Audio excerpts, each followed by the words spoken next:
Today's episode is sponsored by DistroVid, the new music video distribution service from DistroKid. They've made it so easy to get your music videos out into the world. Once you sign up, all you need to do is boil the kettle, enter your details, and upload your video. When it's time to pour that perfect cup of tea, your music video will already be primed, ready for its release. With DistroVid, you get unlimited video uploads, you keep 100% of earnings from your streams, you get support for high-quality 4K videos, and the freedom to create custom thumbnails, plus more. Whether you're a DIY artist like me, a video producer supporting their clients, or perhaps a record label putting out music videos for their acts, DistroVid truly make it so stress-free in such little time. For more info, check out DistroVid in the description below. If you're just starting out and you still need to release music, don't forget that you can use the affiliate link for DistroKid. You'll get 7% off your first year.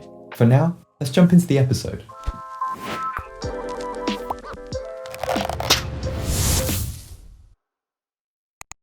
So I wanted to create a few mini games inside Ableton. It's not really something that I've seen on YouTube before. It's something that I feel can make the learning process of mixing and listening skills a little bit more enjoyable and a little less tedious. This was previously exclusive to my Patreon, but I felt like it could be beneficial to more people, so I've made it absolutely free. You don't even have to sign up. However, if you do choose to support the channel via Patreon, you'll get all of the regular sample packs, downloads, bonus projects, and bonus episodes, including the episode that went live today. You also get to see your name at the end of these episodes. So what are the mini games? Well, essentially it's an audio rack with 3 envelopes inside. Now, if you download this rack, you're going to want to hover over these envelopes to read the rules. You'll see them on the left-hand side here in info view, and these will explain what you need to do for each of the games. But before you get to practicing, you'll need to drop some audio into the Ableton project. This could be the song that you're working on, or like I have today,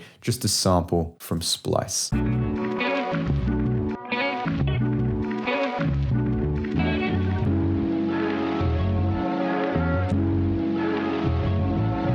So from here, you can drag in the ear training rack, and we're going to scroll over to spot the peak. With this chain on, your job is to see if you can guess the frequency of the whistle note. Now, when you want to play, or if you want to play a second time, all you need to do is hit this random button. It's going to randomize where these changes occur. Now, when you hit play, you're not going to be able to hear anything because you have to make sure that the speaker icon is illuminated. If you want to move on to the next chain, again, you'll have to hit that new speaker icon. So we're going to activate the first chain, and we're going to listen out for that whistle note.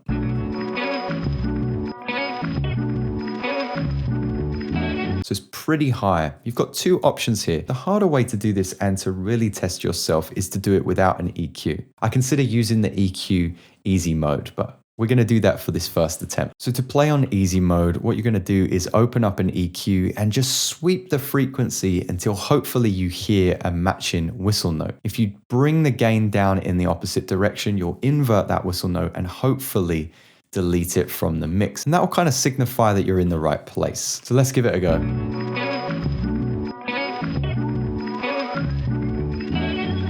Starting to get close.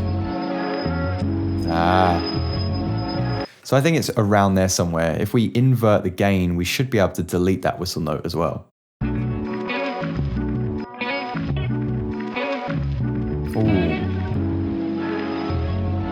I think it's like gonna be 504, 506, something like that. Let's see where we're at. So to reveal our answer, what we can do is just hit show hide devices, and we can see there that our frequency was set to 5.05. So we're almost bang on. Like I said, if you invert that gain, it really does help you out. If you want to play it on hard mode, then obviously just hide those devices, hit random once again, and see where that whistle note occurs.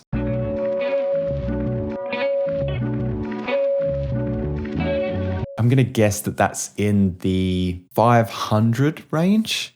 Let's see. We're going to show the devices. 555. I'll take it. It's not quite as close as us playing on easy mode, but it was in a ballpark, so I'm happy with that. And of course, if you think that these pots are going to be clues as well, then you can just subtract the macro pots from view, but you're going to lose the random buttons. What I like to do is just keybind, right click, edit key map, click random and choose a random key. I'm going to choose K, and then we can hide that list again. If we hide the macros, we can still randomize our devices. So if you think that you're going to cheat, there's a way to get around it. Let's move on to what's missing. If we scroll over it, it says, before you can turn this chain on, listen to your chosen audio loop. When you're ready, hit the random button and then turn on the chain. Identify what has been scooped out from the audio via the EQ. Okay, so we need to turn the rack off to listen to our audio.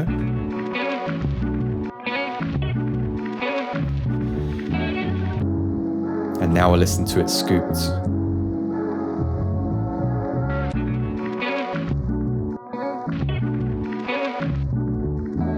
So I think it's going to be something that's a little right of middle. The reason for that is we can hear our bass. We're losing a little bit of the vinyl crackle. So I'm going to say that it's in the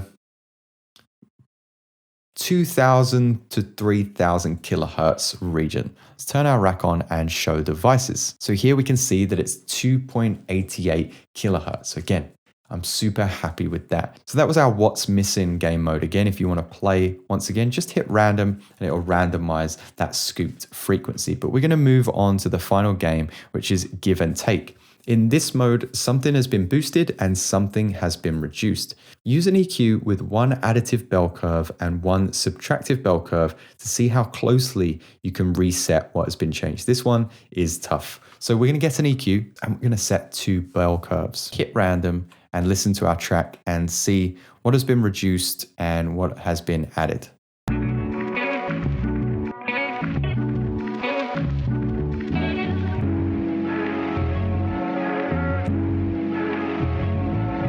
So I think something in the kind of 1000 hertz region has been boosted.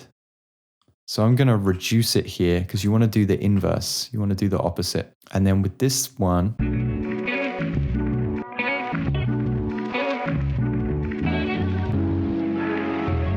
I think some noise has been taken away. So I'm going to add some noise in this area.